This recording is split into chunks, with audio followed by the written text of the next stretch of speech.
সরকার নির্বাচিত হয়ে ক্ষমতা গ্রহণের প্রাক্কালে টেলিভিশন সহ বিভিন্ন জায়গায় যখন জিজ্ঞেস করেছিল এই সরকারের কি কাজ হওয়া উচিত, আমি পরিষ্কার করে বলেছিলাম কাজ তো অনেক, অন্তত পক্ষে দয়া করে 2টা কাজ দিয়ে শুরু করতে পারেন কিনা।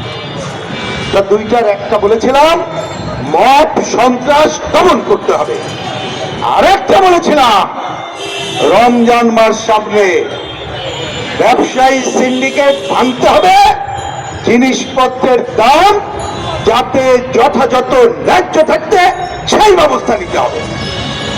বন্ধুগণ, আমরা কি দেখলাম, এই সরকারেরই সংস্থা যারা ভোক্তার অধিকার সংরক্ষণ করেন, বাজার নিয়ন্ত্রণের দায়িত্ব পালন করেন, তা আইন করা ছাড়া তো আমি আগে যে কথাটা বললাম মব সন্ত্রাসও দূর করা যাবে না, বাজার সিন্ডিকেটও ভাঙা যাবে না।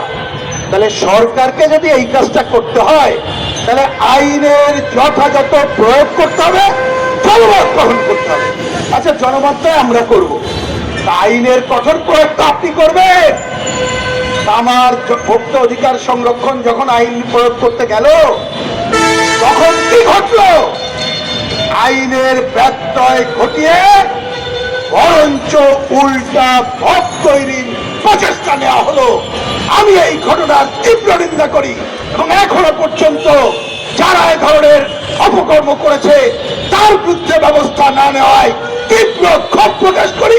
অবিলম্বে তাদের বিরুদ্ধে ব্যবস্থা গ্রহণের আহ্বান জানাই। বন্ধুগণ, কথা পরিষ্কার, আজকে যদি এই ধরনের আপনি মব সন্ত্রাস দমন না করতে পারেন, আইন ঠিক মতো প্রয়োগ করতে না পারেন, তাহলে কি হবে জানেন? আগেই যে শুনেছেন না, কর্তৃত্ববাদী স্বৈরাচারী সরকার ছিল, আমরা যে আন্দোলন করলাম, অনেক কারণে হয়। দেখা যায় কি, আমরা দেখি রাষ্ট্রের উপরে থাকে স্টেট মাফিয়া, বুঝবেন, একেবারে উপরে ওই সচিবালয় সহ বিভিন্ন জায়গায়, আরেকটা থাকে স্টেট মাফিয়া, মানে উপরের মাফিয়া রাস্তার মাফিয়া, তারা মিলেই কিন্তু জনজীবন সংকট তৈরি করে। আজকে ব্যবসায়ী নামে আমরা সৎ ব্যবসায়ী, ব্যবসায়ীদের বিরুদ্ধে চাঁদাবাজি, ব্যবসায়ীরা এখানে যারা করবে কঠোরত্ব দমন করার পক্ষে, ভালোভাবে ব্যবসা চলুক আমরা সেটা চাই, কিন্তু ব্যবসার নামে পকেট মারা চলবে না, ব্যবসার নামে মত সৃষ্টি করা চলবে না, ব্যবসার নামে 2 নম্বরই চলবে না। সুতরাং আজকে ওই স্টেট মাফিয়া আপনারা যারা ক্ষমতায় গেছেন আশা করি আপনারা হবেন না, আর স্টেট রাস্তার মাফিয়াদের দমনের জন্য যথাযথ ব্যবস্থা নেন।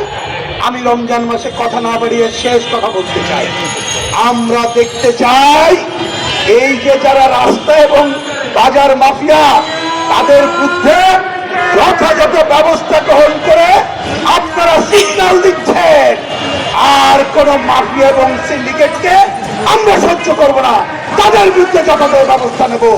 এই যথাযথ ব্যবস্থা নেওয়ার আহ্বান জানিয়ে, এবং আমাদের ভাই এই যে মন্ডল সাহেব, জব্বার মন্ডল, ঘটনাচক্র, ওনার সাথে আমার কখনো ব্যক্তিগতভাবে দেখা সাক্ষাৎ হয় না।